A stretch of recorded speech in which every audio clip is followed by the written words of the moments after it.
V 30 December 1995-এ south কোরিয়ার ডায়েগু শহরে একটি কৃষক পরিবারে জন্মগ্রহণ করে। ভি তার 3 ভাই বোনদের মধ্যে সবার বড়। তার পরিবারের ফিনান্সিয়াল অবস্থা খারাপ হওয়ার কারণে ভি এর বাবা মা দুজনেই কৃষিকাজ করতেন। দ্যাটস ওয়াই ভি এর সঙ্গে তাদের খুব বেশি সময় কাটানোর সুযোগ হতো না, এবং ভি কিন্তু এই কারণে ছোটবেলা থেকেই তার দাদির কাছেই বড় হয়েছিল।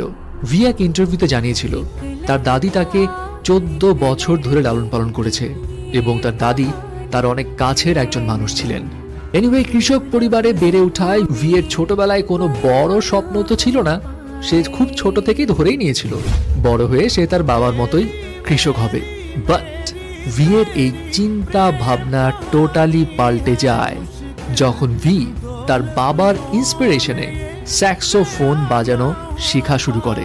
আর ব্যাস তখন থেকেই তার ভিতরে মিউজিকের প্রতি আগ্রহের বীজ একটু একটু করে বোনা শুরু হয়। কিন্তু এখানে একটা কথা আছে, ভি তার বাবার ইন্সপিরেশনে মিউজিকে হাতে খড়ি পেলেও তার বাবা মায়ের কড়া ইনস্ট্রাকশন ছিল মিউজিক নিয়ে ক্যারিয়ার পারসিউ করা যাবে না। তবে ভি যখন ক্লাস 9-এ পড়ে তখন তার লাইফে আসলো আনপ্রেডিক্টেবল একটা টার্নিং পয়েন্ট। ভি যখন 9th গ্রেডে তখন সে তার বন্ধুকে সঙ্গ দেওয়ার জন্য biggest talent agency Big Hit এন্টারটেইনমেন্টের অডিশনে গিয়েছিল। ভি এর কিন্তু সেখানে অংশগ্রহণ করার কোনো পরিকল্পনাই ছিল না, সে জাস্ট তার ফ্রেন্ডের জন্যই গিয়েছিল।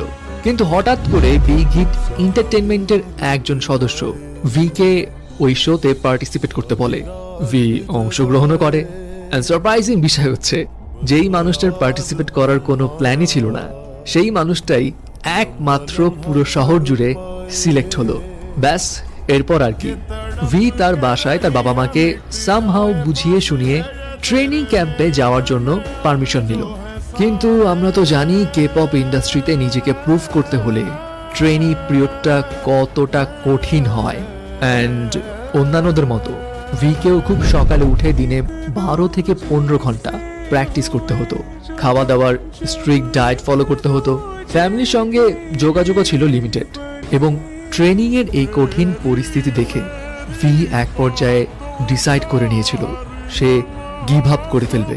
ভি এক ইন্টারভিউতে জানিয়েছিল সে তার বাবাকে এক রাতে কল করে কান্নাকাটি করেছিল এবং জানিয়েছিল সে ফিরে আসতে চায়।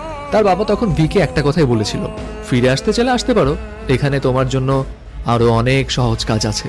ভি জানায় তার বাবার ওই কথাটাতে সে কিছুটা ইম্বারেস ফিল করেছিল।